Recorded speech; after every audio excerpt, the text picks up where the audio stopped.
ቤተሰቦቼ አዲስ የተረዳሁት ነገር አለ።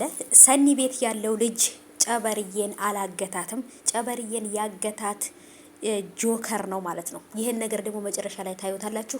ጆከር ነው ጨበርዬን ያገታት። ምክንያቱም ሰኒ ደውላ ሁሉም ሚስጥር አውቃለች፣ የተገደለውንም ሰው እንደገደልም አውቃለች፣ ግን ደግሞ ከቤት አመልጣለች ብላ ስለነገረችው ጆከር ነው ሚስጥሩን ታወጣለች ብሎ ፈርቶ ከልጁ ቀድሞ በእጁ ያስገባት ጆከር ነው። ይሄ ነገር ደግሞ በደንብ ታዩታላችሁ። ምክንያቱም ይሄኛው ልጅ እኔ ጋር አይደለችም ብሎ ማን እንደያዛት የት እንዳለች እስካሁን አትታወቅም ብሎ ስላለ ይሄን ነገር ሊያደርግ የሚችለው ከጆከር ውጭ ማንም ሰው የለም። እንደኔ ይሄንን ግምት የገመታችሁ እስኪ ቪዲዮ ላይክ በማድረግና ኮሜንት ላይ አንድ ቁጥር እንጻፉልኝ። ይሄንን ግምት የገመታችሁት ለምን ጆከር ነው ጨበርዬን የያዛት ብላችሁ የምታስቡ ኮሜንት ላይ እስኪ አንድ ቁጥርን በመጻፍ አሳውቁኝ፣ ስንት ሰው እንደሆናችሁ ለማወቅ ማለት ነው። ብቻ ከባድ ነው ይሄንን ነገር ሰው እንደሞተ ወይንም ደግሞ እስር ቤት ምናምን እያሉ ሲያወሩ ጆከርና ሰኒ የሰማው እንግዲህ እንትና ነው ማለት ነው። ትንሽ እውነት ለመናገር ትንሽ ከባድ ነው። ክብሮም ይሄን ነገር አውቋል፣ ግን እስካሁን ድረስ ምንም እያደረገ አይደለም። ዝም ብሎ ተቀምጦ እያጣራ ነው። ሰላም ውድ የተከበራችሁ የቻናል ተከታታዮች እንዴት ናችሁ? ከኔ ጋር ሁሉ ሰላም ነው። ሰላማችሁ ይብዛልኝ ባላችሁበት ውድ ቤተሰቦቼ። ለዚህ ቻናል አዲስ ከሆናችሁ ሰብስክራይብ አድርጋችሁ ቤተሰቡን ነባሮች ዌልካም እንኳን በሰላም መጣችሁ ብያለሁ ውዶቼ። ኪራ እንግዲህ ሀና ፋይል እሰጥሃለሁ ወረቀት እሰጥሃለሁ ብላ በስበቡ ወደ እነ ኪራ ቤት መታ እንግዲህ የነበራቸውን የፍቅር ጊዜ አበላሽታባቸዋለች። እሱ ራሱ በጣም ነው የደነገጠው።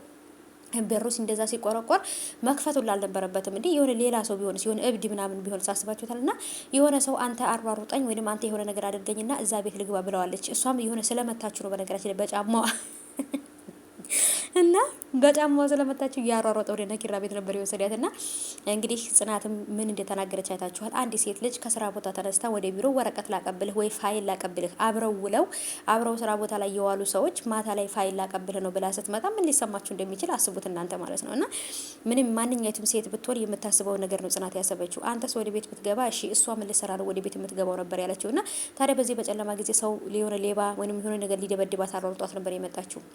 ስለዚህ ፋይል ሰጠኝ ስለሆነ የመጣዩ ትደር ብሎ እንግዲህ አድራ እንደ ውሻ ነበረ ቁርስ ሳታበላ ራሱ ከቤት ያስወጣቻት ጽናት ማለት ነው።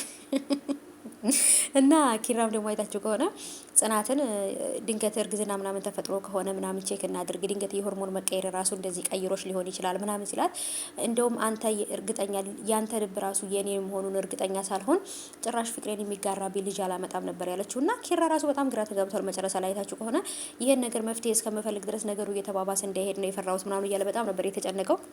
እና ውዶቼ አሁንም ሰኒና ጆከር ይሄኛውም ልጅ በቃ ሁሉም የየራሱን ሀሳብ በራሱ ሀሳብ ተጠምዷል።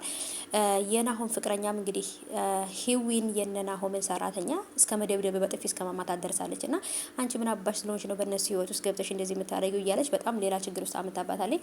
ሂዊም ደግሞ እየተከታተልኩ ነው እቅድሽን ማበላሽብሽ እያለቻት ነበር። እና ሂዊ ከጎኗ እስከሆነ ድረስ ምህሩ እየትጎዳለች ብዬ አላስብም። ነገሮች አውቃለሁ ከባድ ናቸው፣ ግን ቢሆንም በጸባይ ቀስ ብላ በመፍትሄ አንተን ብላ በትክክል አስተካክሏለች ብዬ አስባለሁ። ምህሩ በጣም ብልጥ ናት፣ አርቆ አሳቢ ናት፣ ጎበዝ ናት፣ ብልህ ናትና ትዳሯን ቀስ አርጋ ትታድናለች ብዬ አስባለሁ።